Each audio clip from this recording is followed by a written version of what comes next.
mentioned, he's a key important leader, and his name means planted in Babylon. Bavel is the Hebrew word Babylon, and Zeru means planted. He was born in exile.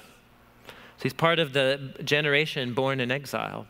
And then Yeshua, he shares the same name with Jesus. So these are the first three leaders mentioned, and their whole mission is to lead the people back, and they rebuild the altar in the courts of the temple, and then they lay the foundations of the temple, and then they eventually, by the end of chapter 6, finish rebuilding this, what's called the second temple. That's the first wave. The second wave is Ezra. He comes along, and he is a scribe. He's a Bible nerd. He's like the ultimate Bible nerd. And he gets commissioned by the king to come restore religious order to the people of Jerusalem. And then you get Nehemiah, who comes to rebuild the walls and repopulate the city. Are you with me?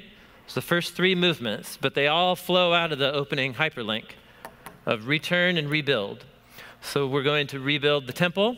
We're going to rebuild the community by refounding our identity on the Torah, on the covenant storyline and the terms of the covenant. And then we're going to rebuild the city structure itself. And then there's different figures here. So each one of these becomes like a separate book in the Chronicles of Narnia, almost, where it's its own little drama being played out with its own characters. So this is all about Zerubbabel and Yeshua. This is all about Ezra. This is all about Nehemiah. And when you're in each one of these, it's kind of like the others don't exist. They just are their own little kind of narrative moment. And they have, each of these sections have their own kind of main themes, their own plot conflicts and resolution and the way, so we'll kind of look at each of them. But they're really cool.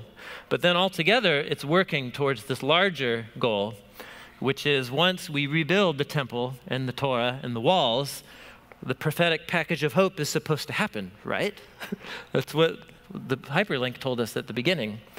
And so they're going to give it all of their gusto to be like, yay, we're the new people of God. We're back in the land. We're going to follow the Torah this time. And it's all going to work great. And then, the book just lands systematically giving you a series of narratives that talk about how the temple is being neglected. It's like 50 years on, the temple is being neglected.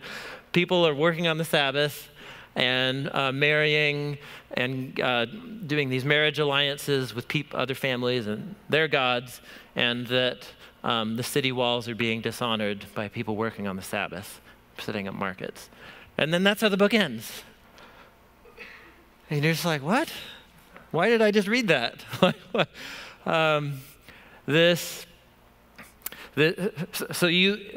Here's my point. The whole book opens by activating the prophetic package of hope. And then the book systematically sets you up like, yeah, this really could be the time that this all works out. And then very intentionally, I'll show you, the author has designed this last section of stories to just tell you how each of these reformations didn't succeed. And then the book ends. And so you just have to stop and ponder to be like, why did this just happen to me? Why did the book of Ezra and Nehemiah happen to me? Apparently there's some value in the storyline of the Hebrew Bible to say that after the exile happened, God's promises through the prophets that the people would return and rebuild, that was part of the fulfillment of the big covenant storyline leading up to the messianic kingdom of God over all nations. These events are part of the fulfillment, but are they the ultimate fulfillment of that storyline? No. And so the question is, why not? Like, what went wrong? And I think that when we ask the question, what went wrong with this Reformation? To put the question like that, I think gets us to the heartbeat of what Ezra and Nehemiah is about. Ezra and Nehemiah tells a story of well-intentioned godly leaders who are awesome. I mean, they actually do a good job given the circumstances that they're in to try and lead a structural renewal and a spiritual renewal among the people. But ultimately, the book is saying, they were unsuccessful. And Because part of the prophetic package, my goodness, part of Jeremiah's prophetic package of hope, I'm kind of do the whole book in just a couple minutes here to tantalize you. Remember in the poster of Jeremiah, it's the very center section of the book. It's I called it the only bright spot of hope in the book. What are those chapters in Jeremiah? 30 to 33. Bible nerds call this the book of consolation in Jeremiah 30 to 33. And at the central poem of the book of consolation that's at the center of the book of Jeremiah is a poem that is quoted at length by multiple authors of the New Testament. It's called the New Covenant poem. Behold, the days are coming when I will make a new covenant with the house of Israel and the house of Judah. It won't be like the covenant that we hashed out on Mount Sinai with their fathers on the day I took them by the hand to bring them out of Egypt. That's the covenant with me that they broke, even though I was like a husband to them. This is the covenant that I will make with the house of Israel after those days, which for Jeremiah is after the 70 years of exile. I'm going to put my Torah inside of them. I'm going to write the Torah on their heart. I will be their God, and they will be my people.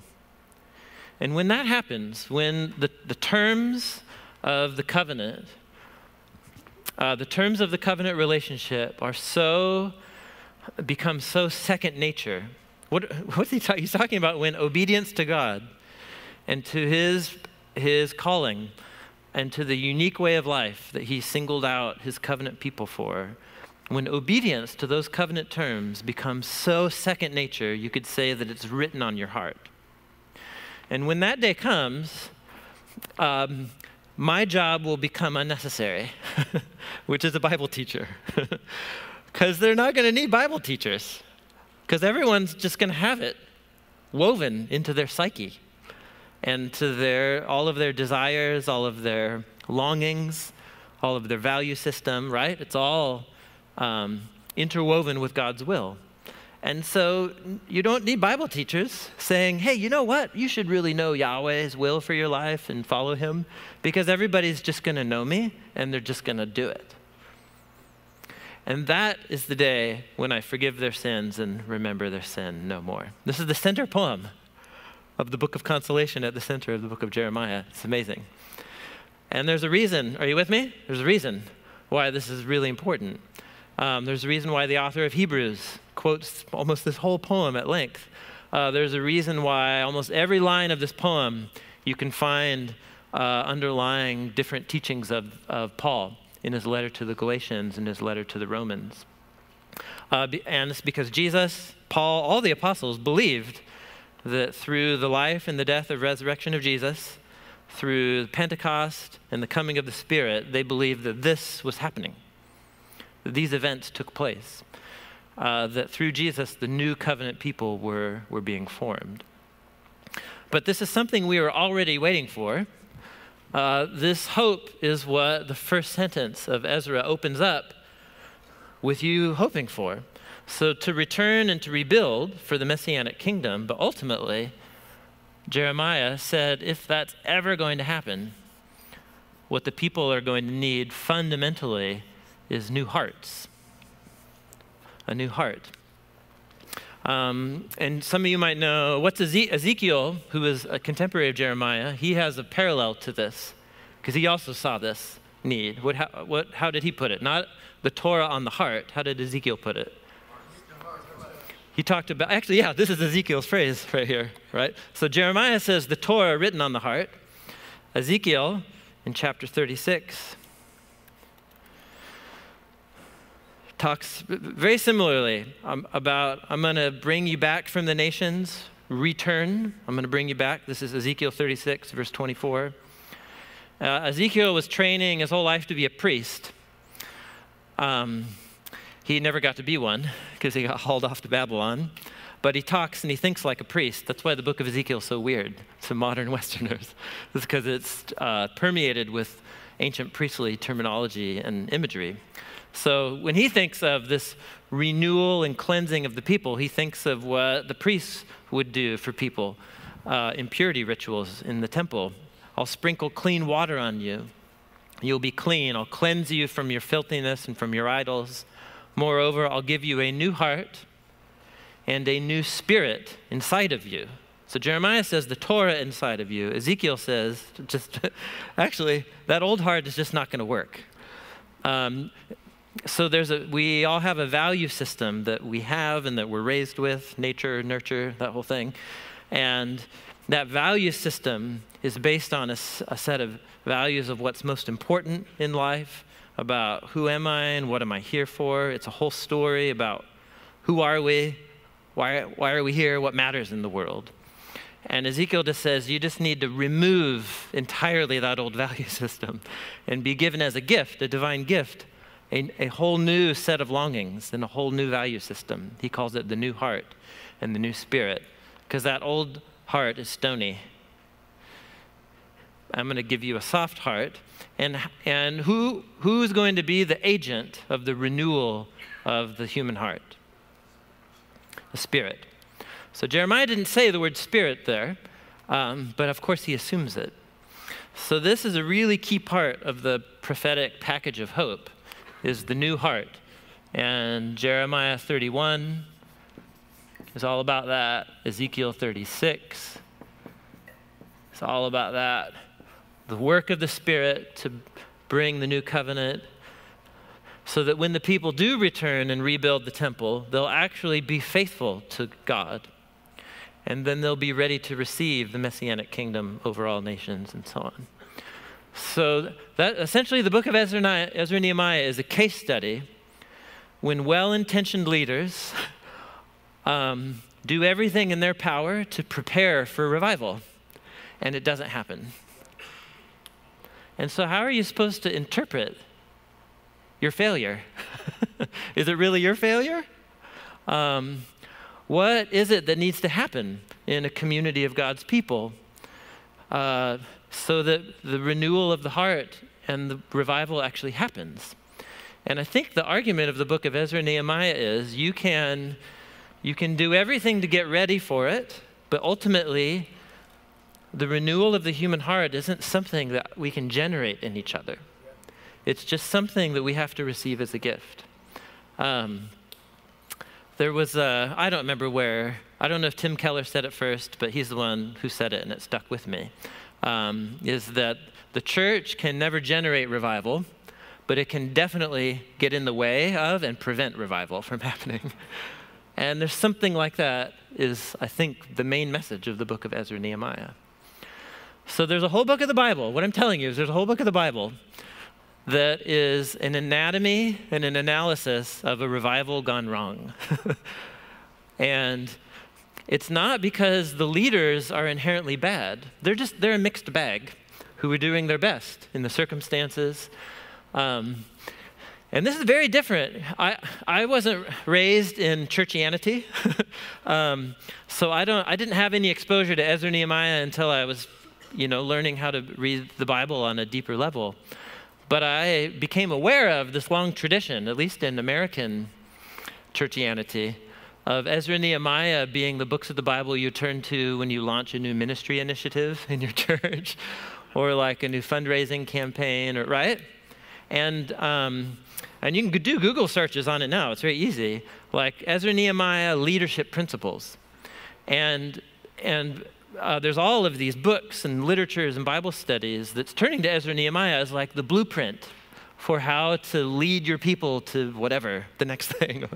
And it's always seemed very strange to me because it seems that that's actually not, it's not just that you're not understanding the book of Ezra and Nehemiah, it's that you're using the books of Ezra and Nehemiah to do the precise opposite of what they're intended to do. Are you with me? Because the whole book is just like, listen, you can do your best, but it might not work out. In fact, it probably won't work out the way that you want it to. And why is that? Well, it's because of this problem of the human heart that we've been studying since page 1 of the Hebrew Bible, which is the intent of the human heart is distorted all of the time, so that even our best efforts become frustrated. And so you finish Ezra and Nehemiah, and I think we should get on our knees and say, Holy Spirit, come, renew my heart. We want to be people whose hearts are so aligned with your will that we can be a vehicle of your Spirit to work in our city and in our community and so on. So there you go. That's, in a nutshell, that's what I think the way that Ezra and Nehemiah fits in. And so it assumes that you know a whole bunch, and it also is just a big neon sign pointing forward to, dear reader, don't you wish we were in an age where the Holy Spirit was transforming the hearts of people? And don't you wish that the Messianic King would come one day and start building his kingdom over all nations? Like, that's how it points forward. And so it doesn't do it through like predictive prophecy. It does it through the nature of the story. Contributes to the unfinished storyline of the Hebrew Bible that Jesus says he fulfilled. Okay, let me just pause right there. Can we do Q&A? Just processing? Okay, thoughts or reflections at this moment? I know it's kind of a bigger room, so only the extroverts will speak up, but I also need a drink of water right now. So thoughts or reflections just on the whole, and then we'll just kind of dive into some of the individual parts.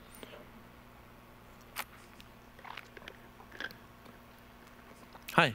Hi. So when Jesus said in Luke 22 that this cup is the new covenant in Yes. blood, Yes. when I read that, I go back to Jeremiah 31 immediately. Because as far as I know, Yep. in Jeremiah 31, new covenant, it's the only time that phrase is used in the whole Old Testament. Correct. Yeah. Oh, yeah.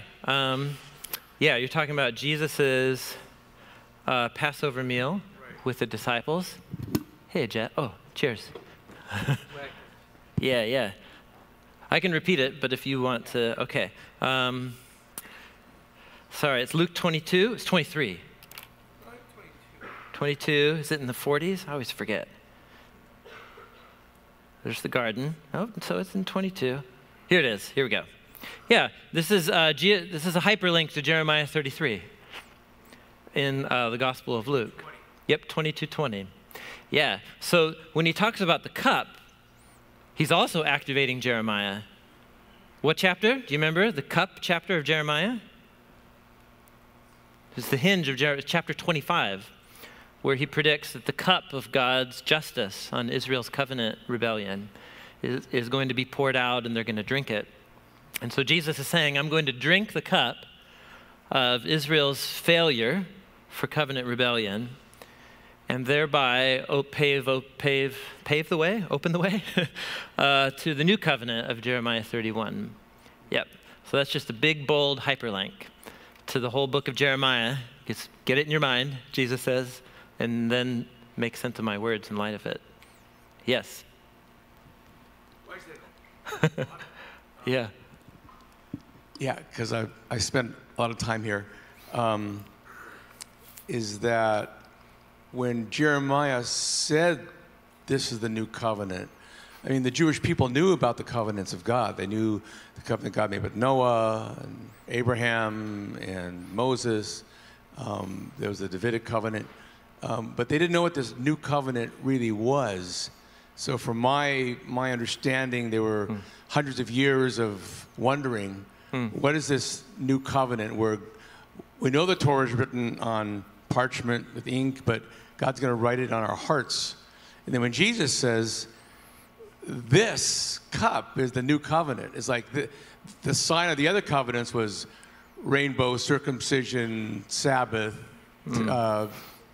tabernacle of praise, but this covenant, I'm writing on their hearts, it's going to be within them. Yes. And so I think Jesus was saying, Jeremiah I'm fulfilling that prophecy from Jeremiah and the covenant. This cup's the sign of the covenant. It's my blood.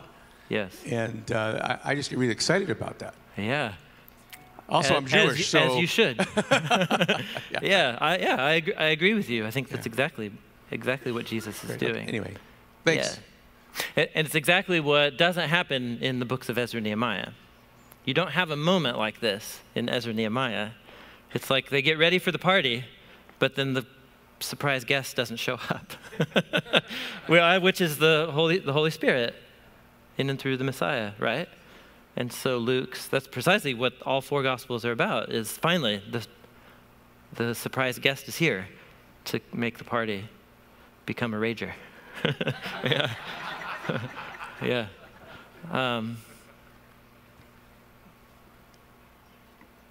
You guys just want to keep rocking? Okay. All right. We'll just keep going. I'll pause again. Does that work? Okay, great. Okay, that was just the first paragraph. The first paragraph. Cool, we'll just keep that there for... so I have on the handout, the chronology of this period is extremely complicated. I'm not going to walk you through chronology. You can look it up if you want to. But inside of the box are all of the dates and relevant to the events in the book of Ezra and Nehemiah. So here's from the Edict of Cyrus, right here, all the way down to Nehemiah's term as the governor of Judah, which is where the book ends. And then here's the Persian kings that get mentioned in their different time periods. Here's one interesting thing. If you pick up any commentaries, you'll notice the book of Ezra and Nehemiah has all kinds of sections that are out of chronological order. You may know this or not, but just within the first couple chapters, you're reading in the time period of Cyrus, but then you're going to skip forward to some events about the founding or the frustrating of the building of the temple in the next king, Darius. Then you're going to read a long letter written by some guys who want the walls of the city to stop being built, and it's like from 70 years in the future. Is a letter that's been imported here. So here's one thing about the book of Ezra and Nehemiah. Chronology, creating a linear chronology of events is not the foremost goal of this author. Creating a thematic summary about the drama of the covenant is the main goal of the author. And so that's why chronological charts for Ezra and Nehemiah are helpful. But even within whole sections, you're going to jump around at different points in the chronology. And that's because the author has collected events from different time periods, but grouped them literarily into one section because they share a similar idea. Are you with me? So I recommended, I'm happy to do it again, I recommended one particular commentary by a guy named Mark Throntveit. Did that get communicated in terms of resources or commentaries? Ish? Okay, got it. Okay, here, let me just,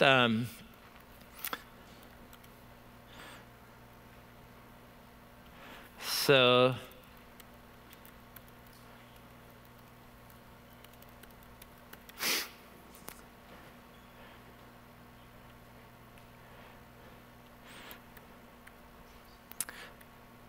Mark Throntveit. They always make the author's name the smallest thing on the page. I never understand that. But Mark Throntveit, it's in the interpretation series, which I don't know what you think about different volumes. Some are great, some are not so great. But Ezra and Nehemiah, this is one of the great volumes in this series. And what specifically, he's attuned to the literary design of the book. And he constantly points out at different points where the literary design of the book doesn't follow that nice chronology that I gave you on page 1 of the notes. He's jumping all over. It's just kind of an interesting thing to know about the narrative technique of the books, is that chronology isn't the highest priority, but rather creating this theological statement about the need for the new covenant. He says that's the driving goal of the whole book. So Mark Throntveit, and just while we're here, I'll just give a couple others. If you're a history nerd and you're not terrified by Hebrew, you at least have some Hebrew, then the Word Biblical Commentary by Hugh Williamson is the gold standard. Nobody's done it better. And dude, no stone unturned. I'm telling you, it's like exhaustive. So I love it, but it puts many others to sleep, and just so be aware of that fact. So Throntveit would be kind of like medium level, like, you know, if you love the Bible and like biblical studies, you could do it. If you're Hugh Williamson, get ready, you know, it's like going with an archaeologist on a dig or something like that. And then a volume that you could recommend and that you would also benefit from is Derek Kidner's Ezra&Nehemiah in the Tyndale Old Testament Commentary series. Excellent. The guy's so amazing. He also did the Psalms commentaries in this series that are worth their weight in gold. Brilliant, brilliant. So Derek Kidner, let's see. Yeah, Hugh Williamson, top shelf. Throntveit, medium shelf. Derek Kidner, bottom shelf. That's just in terms of accessibility. There you go. Is that helpful? There you go. Great. Okay, so we're back. Here's the general chronology. So let's dive in to the first movement of the book. I think if we can rock this before our break, then that'll be perfect for the flow of the day. So this first section, Ezra 1 through Nehemiah 7, as I said, has these three movements about temple, Torah, and walls, different leaders. This is Zerubbabel and Yeshua. This is Ezra. This is Nehemiah. And you'll notice something very interesting about each of these three sections is that the drama within each part has a similar shape to it. So each of these three movements is going to begin with your main character getting commissioned by a Persian king. And this Persian king is going to be moved by God in some way to allow this new person a new wave of return and rebuilding. So it's going to be Cyrus here, it's going to be Artaxerxes, and then Artaxerxes again. At some point of this leader coming in, they're going to face opposition. And the opposition takes different forms. And again, think of this, these books are anatomy of a revival that never happened, right? A revival gone wrong. And so each of these cycles is going to highlight a different way that things didn't work out. And so they all together, think Paul's view, these books are for making us wise. These are three different wisdom angles on how leadership towards revival can go wrong. And they're instructive for us, I think, for thinking about our own context and our own ministries. So in the first movement, it's the enemies of Judah who we're going to look at, because who these enemies are and how they become enemies in the first place is really interesting. The opposition in Ezra's story is not from without, it's a problem from within. It's a form of religious compromise within the community itself. In Nehemiah's day, it's similar. You've got a couple of external enemies who are trying to oppose the rebuilding project. In each of these stories, the opposition is overcome in some way.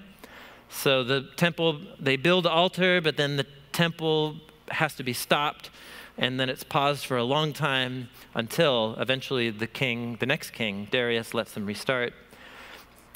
Here it's Ezra and the people come up with this plan for how to deal with this religious compromise problem. And then Nehemiah essentially arms his building parties. It's a really exciting part of the story. But then each of these sections ends also with what I call an anticlimax. So how did the enemies of Judah become the enemies of Judah? Well, it's worth asking, because it's really interesting when you read Ezra and Nehemiah in light of the prophets. The solution to the religious compromise is a widespread divorce decree. All of these Israelite men start divorcing their wives and sending them away with their children and dependents. And you finish that and you go, okay, was this a good idea? Is this God's will? Kind of. Here, it's Nehemiah ends up rejecting any local help whatsoever because some of the locals are out to get him. And so you finish the section and you go, well, okay, I think that went good. I think we returned and we rebuilt. And I think the people are going to be more devout than ever, and we have all the external structures to prepare for the Messianic kingdom. But are you with me? So somebody has intentionally designed each of these three movements to follow this overall storyline. So as you think about a class or a sermon series, my recommendation would be to do something on the front end about the setup for why you should care about Ezra and Nehemiah in 2 Timothy 3, and doing something about the prophetic package of hope and the storyline that helps you make sense of Ezra and Nehemiah. That's where I would start. And then I think you at least need to think about a couple classes or a couple sermons that are going to explore each of these in turn. So like 1 or 2 for each of these. So this becomes maybe like 6 classes or 6 sermons or something like that. And this organization of each section is really helpful because really it's just kind of the same plot line being repeated in 3 different ways. It's about the exciting start, the opposition that's faced, we overcome the opposition, and how do I feel about what just happened? Like that's kind of the flow, and you just go through it 3 times. So, when am I supposed to stop talking? And 11:45. Oh man. Take a break if you. Oh yeah, like a bladder break. Yeah. Oh yeah. How you guys doing? How are your? Maybe we'll rock for like another 15 or 20, and then just take a quick bladder break because lots of coffee was consumed this morning, I'm sure. Okay, so let's just dive. I just want to dive into each of the 3 of these and do a little more exploration before we stop for lunch. Does that sound good? That's our mission. Okay. So here's the first round of the wheel. It's Ezra chapters 1 through 6. And Throntveit pointed this out, but it's true. Dude, Ezra and Nehemiah, just the whole Hebrew Bible. I don't even understand how brilliant these authors are. I mean, I've been given the Hebrew Bible a go. This fall will be my 20-year anniversary of starting to learn Hebrew. I mean, I've been working at it for a long time, and I still feel like I'm swimming in the shallow end of the pool in terms of the literary sophistication and brilliance of these authors and the way they've designed their books. And I don't say that to discourage you. I say that to encourage all of us to be the Psalm 1 person. And these texts are designed for a lifetime of meditation. The moment I become bored with them is the moment I've actually stopped paying attention to how these books work. And so the book of Ezra and Nehemiah, if you get Throntveit's commentary, he's pointing out all of these really amazing literary patterns of how the stories are designed. And chapters 1 through 6 is a really great example where these chapters begin and end with an edict of Cyrus. And it begins this whole symmetrical frame. And once you peel back and you look at it, there's 2 Semitic languages actually at work here in Ezra's chapters 1 through 6. Precisely the first half is in Hebrew, and then precisely the second half is in Aramaic. And every story has its matching correspondent. One in Hebrew has its matching theme correspondent in Aramaic. And between each of these, so A matches A, B matches B, C matches C, and there's all these unique particular words and ideas that link these 2 sections. Are you with me? Brilliance. I have a dear friend of mine, he's also a Hebrew Bible prof. He calls the authors of the Hebrew Bible literary ninjas. Remember Crouching Tiger, Hidden Dragon? Do you remember that? It's kind of forgotten at this point. How many of you have not seen Crouching Tiger, Hidden Dragon? Oh, I'm so sorry. You must. You must, right? It's this kind of mythical world of ninjas and martial arts masters, but the greatest battles happen and they're like dancing on treetops, having these incredible sword battles, like going from tree to tree. It's about that they've so perfected their skill that they're subtle and they can glide about without being noticed, and that's exactly how these books work. So anyway, my point is that Ezra 1 through 6 is exquisite in terms of its literary design. So essentially how it goes is you have the Edict of Cyrus, you have a list like a straight up list. I would not recommend making this a sermon text because it's a list, a census list of the people who returned in the first wave. They go back, they rebuild the altar, they rebuild the temple foundations and have a party. We'll look at that text. Then all of a sudden, the enemies of Judah thwart their purposes. And so at the center of this is that they have to shut down the temple building because the king of Persia himself says, yep, stop the program, stop the temple rebuilding. But through the preaching of the prophets, Haggai and Zechariah, Zerubbabel and his crew start rebuilding anyway.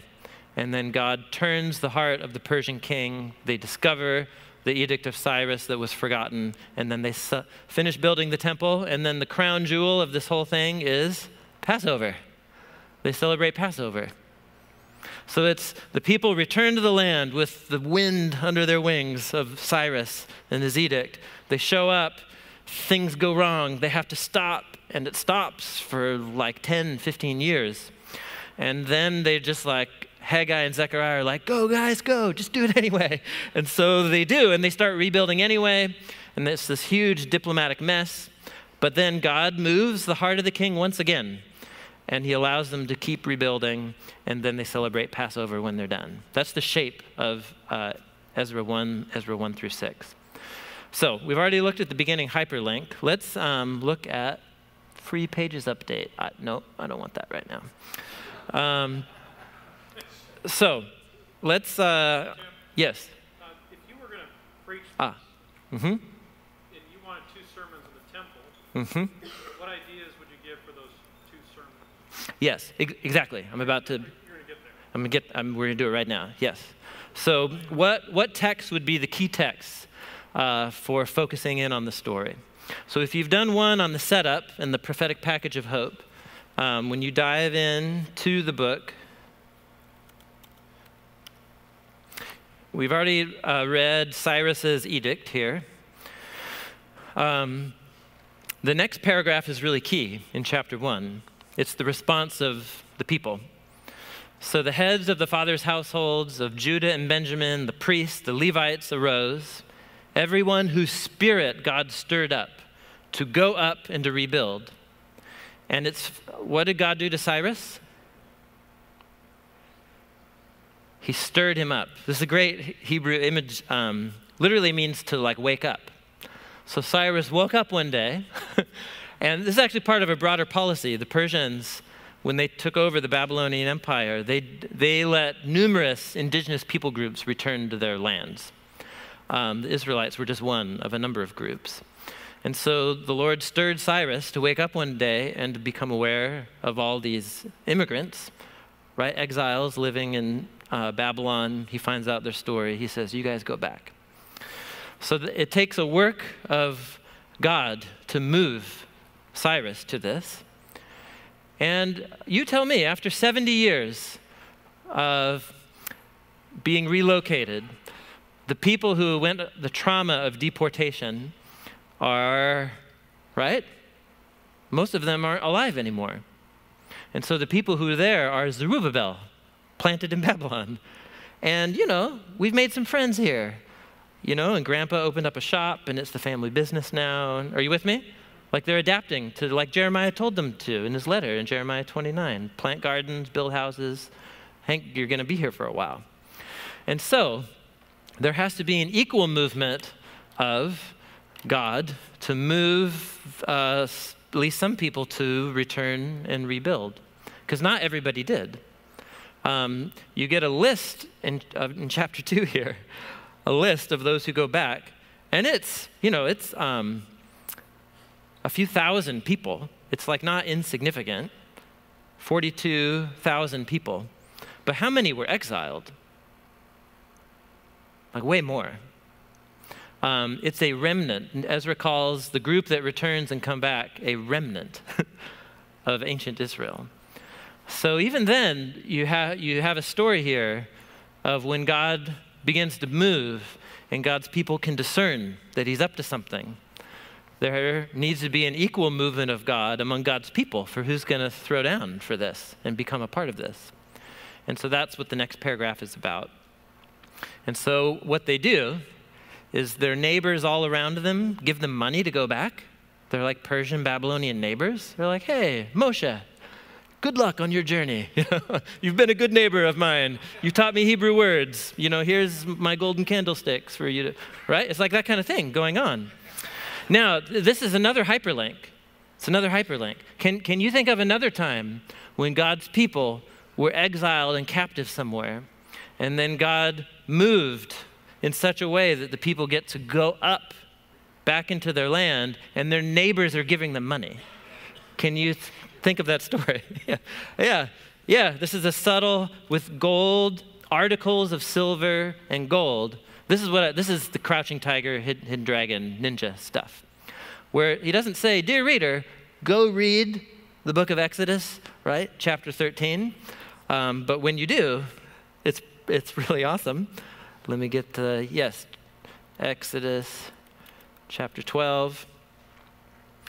So the sons of Israel did according to the word of Moses. They requested from the Egyptians articles of silver, articles of gold, and clothing. It's exactly the same phrase from Ezra chapter 1. And the Lord had given the people favor in the sight of the Egyptians, so they let them have their requests. So they plundered the Egyptians. It's the kind of famous part of the story. So in highlighting this part of the sequence of events, what's the narrator of Ezra chapter 1 doing? What's he doing to you? Did you get it? He's creating, this is how the biblical authors work. They create parallels and linkages between the foundation stories. Usually it's the foundation stories in Genesis and from Exodus. And actually, the reason I'm pointing this out is because this is in terms of main themes in in Ezra 1 through 6. I'm on the handout here. So I've already talked about the Jeremiah hyperlink at the beginning and all the significance of that. So this is point 2 in main themes. The narrator has depicted the return from exile as a new Exodus. So this is a long process of return. Not everybody returned, but there's all these little details in Ezra 1 through 6 that this is a part of the fulfillment of the new Exodus and the return of God's people. Just look at all the things that happen. It's so wonderful. So you already were prepared for this by the book of Isaiah that said when God brings comfort to his people and brings them back, he's going to build the highway. The valleys will be made high and the mountains will be brought low, and we'll make a highway for God and his people to return. So look at this. So you have the people get articles of silver and gold. It's precisely what happened in the Exodus story. In Ezra 1:11, the phrase is used in the narrator that the exiles who are brought up out of Babylon to Jerusalem, which is precisely the sentence is built on the key line that gets repeated all throughout the Exodus story, which is the people who I bring up out of Egypt into the promised land. So to come up out of Babylon into the promised land is like the ancient Israelites who came up out of Egypt into the promised land. The whole section of the book, 1 through 6, culminates in the celebration of what ancient feast? Passover, for goodness sakes, which is about what? It's about the Exodus. In chapter 2, the exiles all get together in Jerusalem once they're back, and they give a free will offering to contribute to the rebuilding of the temple. What did Moses have the leaders of Israel do the moment they got out of Egypt into the wilderness? They all gave a free will offering to build the tabernacle. So the whole point here is that we have high hopes. We have the Edict of Cyrus, the people come out, and we're like, this is it, the new Exodus. It's the fulfillment of all of our dreams. And that's a big part of the setup. So I think that first, if you're going to have the Edict of Cyrus, you need to have the first response of what the people do, which is the second half of chapter 1 here. That would be my recommendation. The second half of chapter 1, which isn't thrilling reading material. But what makes it exciting is the second Exodus stuff and the showing the patterns at work in history.